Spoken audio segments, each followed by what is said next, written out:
Hi viewers, welcome to AS Media.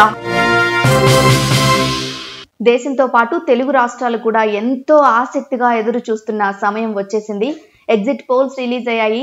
అందరూ ఎక్కువగా నమ్మే చాణక్య వాళ్ళు ఎగ్జిట్ పోల్స్ ని రిలీజ్ చేశారు. పార్థదాస్ తన సోషల్ మీడియాలో ఈ ఎగ్జిట్ పోల్స్ కి సంబంధించిన ఇన్ఫర్మేషన్ ని పోస్ట్ చేశారు. అది నిమిషాల్లోనే వైరల్ అయిపోయింది. సోషల్ మీడియాని షేక్ చేసేస్తుంది. లక్షల్లో వ్యూస్ వస్తున్నాయి. దాన్ని మనం కూడా ఒకసారి చూద్దాం. ఈ చాణక్య సంస్థ ప్రకారం ఏపీ ఎలక్షన్స్ లో మేల్ ఓటర్స్ ఎక్కువగా టీడీపీ అలయన్స్ కి ఓట్ చేసినట్టుగా ప్రకటించారు.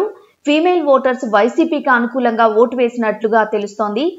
మేల్ ఓటర్స్ ఓటింగ్ లో వైసీపీ కంటే కూడా టీడీపీ 4% ముందంజలో ఉందని చెప్పాలి. ఇక ఫీమేల్ ఓటర్స్ విషయానికి వస్తే వైసీపీకి 12% ఎక్కువగా, టీడీపీ కంటే కూడా వైసీపీకి 12% ఎక్కువగా ఓటు పోలైనట్లుగా చెప్తోంది ఈ సర్వే. సో ఫైనల్ గా చూసుకుంటే వైసీపీకి 50% ఓట్లు పడ్డాయి, టీడీపీకి 46% ఓట్లు పడ్డట్లుగా సర్వే వెల్లడించింది.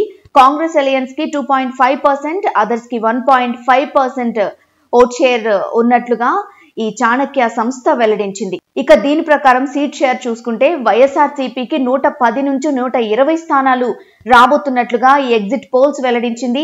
టీడీపీ అలయన్స్ కి 55 నుంచి 65 సీట్లు రాబోతున్నట్లుగా వెల్లడించింది చాణక్య సర్వే. ప్రస్తుతం ఈ సర్వే సోషల్ మీడియాని షేక్ చేస్తుందని చెప్పాలి.